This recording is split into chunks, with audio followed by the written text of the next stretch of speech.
Welcome to Raji Murali vlogs channel. நம்ம இந்த பதிவில் பார்க்க போகிறோம் ஸ்ரீ கந்த புராணம். அதில் அடுத்தது 84வது தலைப்பு தக்ஷன் எழுப்பிய கேள்வி. அதை பற்றி சொல்ல போகிறேன். இதுக்கு முன்னாடி 83 பதிவுகள் போட்டிருக்கேன். பார்க்காதவங்க நம்ம பிளேலிஸ்ட்டில் முதலேருந்து பாருங்கள், கதை புரியும். மற்ற பதிவுகளையும் பாருங்கள், மற்றவங்களுக்கு ஷேர் பண்ணுங்கள்.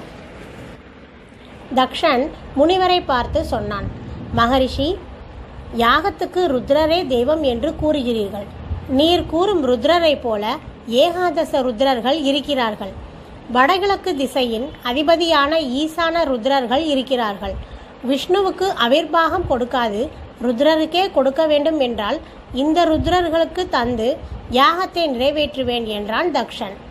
ஹே தக்ஷா, நீ கூறும் ருத்ரர்கள் பிரளயகால ருத்ரரான சிவபெருமானுக்கு ஈடாக மாட்டார்கள். சிவபெருமானே மகாருத்ரர், அவரே பரம்பொருள். மற்றவர்கள் அவருடைய திருவடிகளை தொழுபவர்கள். சிவனை போன்ற சொரூபத்தையும் பெயரையும் தாங்குபவர்கள். அவர்கள் சிவனுக்கு சமமாக ஆக முடியாது.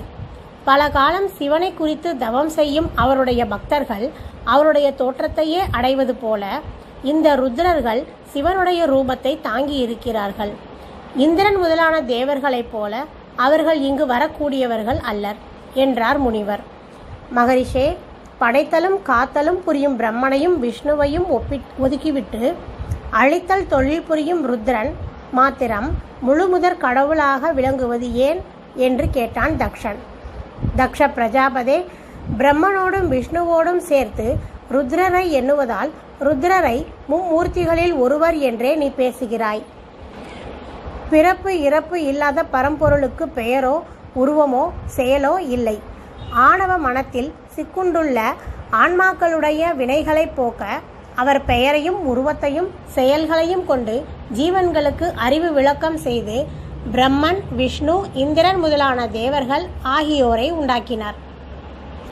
அவரவர்களுக்கு உரிய தொழில்களை உபதேசித்து அவற்றை நடத்தி வர பணித்துள்ளார். அழித்தல் தொழில் பிறர் செய்வதற்கு அரியது என அதை தாமே மேற்கொண்டார். அப்போது தேவர்கள் அவரை வணங்கி அந்த சக்தியையும் தங்களுக்கு அளிக்குமாறு வேண்டினர். ஈசன் அவர்களை பார்த்து, அன்பர்களே, உங்களுக்கு ஒதுக்கப்பட்டுள்ள இந்த பணிகளை உங்கள் வாழ்நாள் முழுவதும் செய்து வாருங்கள். தூய மந்திரத்தால் விபூதியை உண்டாக்கி அதனை உடலில் பூசி 5 எழுத்தை ஜெபியுங்கள். இந்த காரியங்களை செய்யும் ஆற்றலை பெறுவீர்கள். நீங்கள் அறியாத விஷயங்கள் தாமே தெளிவுபட தொடங்கும் என்றார். அழித்தல் தொழிலை தவிர மற்ற காரியங்களை பிறரை கொண்டு நடத்தி வருகிறார் அவர். வேதங்கள் அவரையே பஞ்சகிருத்திய கர்த்தா என்று கூறுகின்றன. பிறவி எனப்படும் பெரும் சாகரத்தில் அழுந்தி துன்பப்படுவோருடைய கஷ்டங்களை போக்கி உய்யும்படி அழைக்கின்றன. அவருடைய புத்திரர்களும் அவருடைய திருவருளை பூர்ணமாக பெற்று அவருடைய சொரூபத்தையே அடைந்தவர்களுக்கும் கூட அந்த பெயரே சொல்லப்படுகின்றது. முன்பு ஒரு சமயம் தேவர்களுக்கும் அசுரர்களுக்கும் சண்டை உண்டாயிற்று. போருக்கு செல்லும் முன்பு தேவர்கள் தங்களுடைய செல்வங்களை அக்னி தேவனிடம் ஒப்படைத்து பத்திரமாக வைத்திருக்குமாறு சொல்லிவிட்டு போனார்கள். சண்டை முடிந்து அவர்கள் திரும்பியதும் அக்னியிடம் சென்று தாங்கள் கொடுத்து சென்ற செல்வங்களை தருமாறு கேட்டனர். அக்னியோ அவற்றை கொடுக்காமல் எடுத்துக்கொண்டு ஓடினான். தேவர்கள் அவனை துரத்தி சென்று நாற்புறமும் சூழ்ந்து கொண்டு வருத்திய போது அவன் அழுதான். அதனால் அக்னிக்கும் ருத்ரன் என்ற பெயர் ஏற்பட்டது. இவ்வாறு சொல்லப்படும் இடங்களில் எல்லாம் கூறப்படும் ருத்ரர் என்ற பெயர் மகாருத்ரரை குறிக்காது. அவரை பற்றி குறிக்கும் இடங்களை ஆராய்ந்தால் அவருடைய பெருமையை நீ அறிவாய். இன்னொன்றும் சொல்கிறேன் கேள். ஒரு சமயம் முனிவர்கள் பரம்பொருள் யார் என்பதை அறியாது விவாதம் புரிந்தனர். முடிவில் அவர்கள் பிரம்மனை அடைந்து அவரை கேட்டனர். நான்முகன் கண்கள் ஆனந்த பாஷ்பம் பெருக்க, மெய் சிலிர்க்க, மனம் உருகி, கைகளை தூக்கி பரம்பொருள் சங்கரனாகிய சிவபெருமானே என்று 3 முறை சத்தியம் செய்தார். பிறகு அவர்களை பார்த்து, முனி சிரேஷ்டர்களே, என்னையும் விஷ்ணுவையும் தேவர்களையும் தோற்றுவித்தவர் சிவபெருமானே. அவரே வேதங்களை உபதேசித்தவர். உயிர்களிடம் கொண்டுள்ள பெரும் கருணை காரணமாக 5 தொழில் புரிபவர். அவர் அனாதியானவர், காரணங்களுக்கெல்லாம் காரணமாய் இருப்பவர், எவரிடத்திலும் பிறவாதவர். அவரே பரம்பொருள் என்று வேதம் கூறுகிறது. எங்களாலேயே அவரை முழுமையாக அறிய முடியவில்லை என்று தெரிவித்தார். சிவபெருமானே பரம்பொருள் என்ற உண்மையை உணர்ந்து முனிவர்கள் தெளிவு பெற்றவர்களாய் நான்முகனிடம் விடைபெற்று சென்றார்கள். தக்ஷா, சிவபெருமானே பரம்பொருள் என்பதை நன்கு அறிந்து கொள். உன் தந்தை கூறியதை தான் நான் உனக்கு சொன்னேன். அவருடைய உபதேசத்தை பெற்றே முன்னாளில் நீ சிவபெருமானை குறித்து தவம் இருந்து இந்த உயரிய பதவியை அடைந்தாய். இப்போது அவற்றை எல்லாம் மறந்துவிட்டு பேசுகிறாய். உனக்கு அழிவு காலம் நெருங்கிவிட்டதா? உன் கௌரவம் நிலைக்க வேண்டுமானால் சிவபெருமானை பகைத்து அவருடைய கோபத்துக்கு ஆளாகக்கூடாது.